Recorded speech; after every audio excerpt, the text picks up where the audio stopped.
my 1990 Yamaha XT350 that I swapped a 1975 Yamaha RD350 engine into. The original engine had 20,000 miles on it and was pretty tired, wore out, smoked, leaked oil. And I really like the old two-strokes, so I found me a RD350 engine and made the motor mounts and put it in.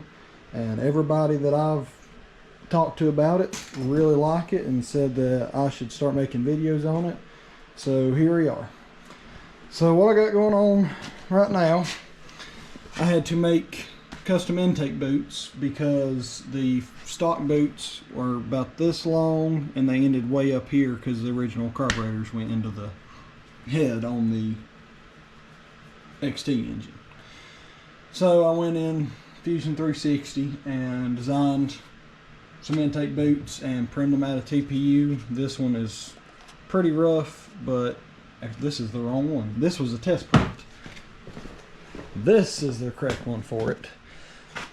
And the finish is not the greatest. My TPU has been sitting out. I don't have a dryer for it yet, and so with a little bit of moisture in it, it caused some imperfections, but other than that, it came out really good. So I'm going to work on getting those on and getting these downpipes off so I can 3D scan the whole bike and design me some expansion chambers for it.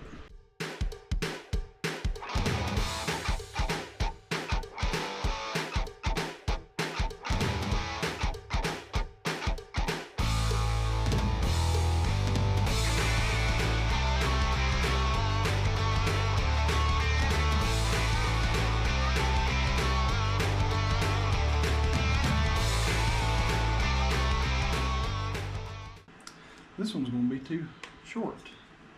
Interesting. I wonder why that is.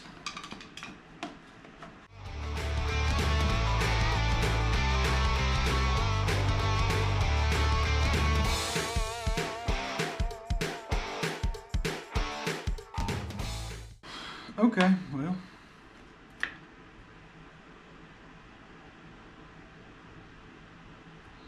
That's how it goes.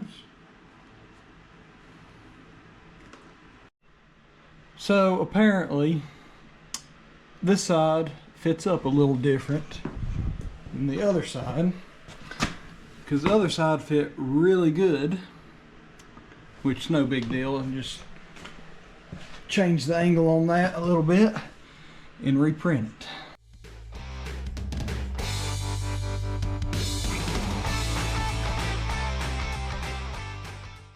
And there we go. Now we've got left and right. So we're going to export that as an STL. That's fine. And we're going to minimize that and go to Orca Slicer.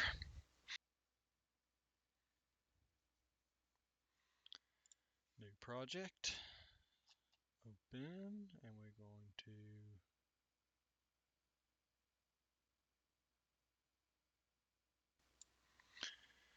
and we're going to auto orient, slice,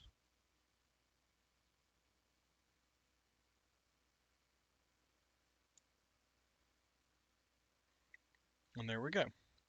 So once my other print's finished, all I got to do is hit upload and print, and it'll be done in 7 hours.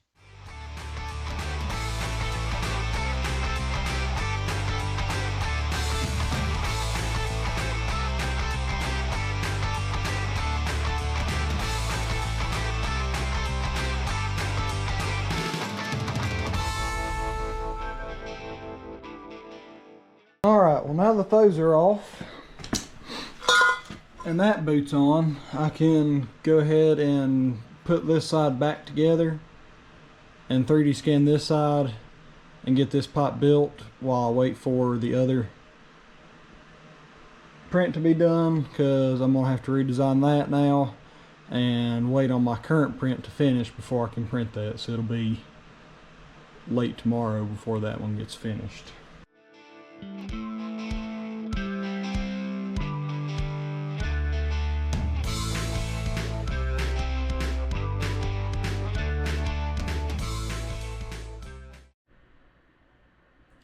Well, it's the next day and our print's finished. It's looking not the greatest. It don't look too bad. But you can, I don't know if you can see there and all the stringing inside. So let's get it cleaned up and see if it fits on the bike. Well, we got all the supports off of it, and this one come out pretty poor quality. So I'm gonna wait till I get my filament dryer in and try and dry it, get all the moisture out of it, and see if that fixes it. But until then, I'm just gonna put it on the bike just to make sure it fits, and that way I have something in place so I can scan the other side of the bike.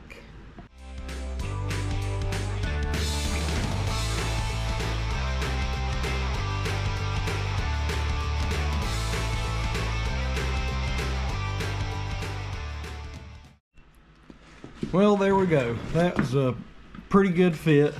Like I said, I'm going to reprint this and see if I can't get the imperfections out of here and out of the bottom. They're really never going to be seen, but I would sleep better at night knowing that they're right. So that's probably going to do it for this video. I've got a lot more to do. This side cover is off of an R5. I've got the correct cover and side cover for it that I've sandblasted. I'm getting ready to powder coat and get that put on. I've got to put the air scoop back on this side, scan this side of the bike, and then I'll make a video of me building the pipes in Stinger Studios and hopefully getting those ordered. And then in the near future, I'll have a video of getting the pipes, getting them fitted, and being able to actually hear this thing run with mufflers and not just straight down pipes.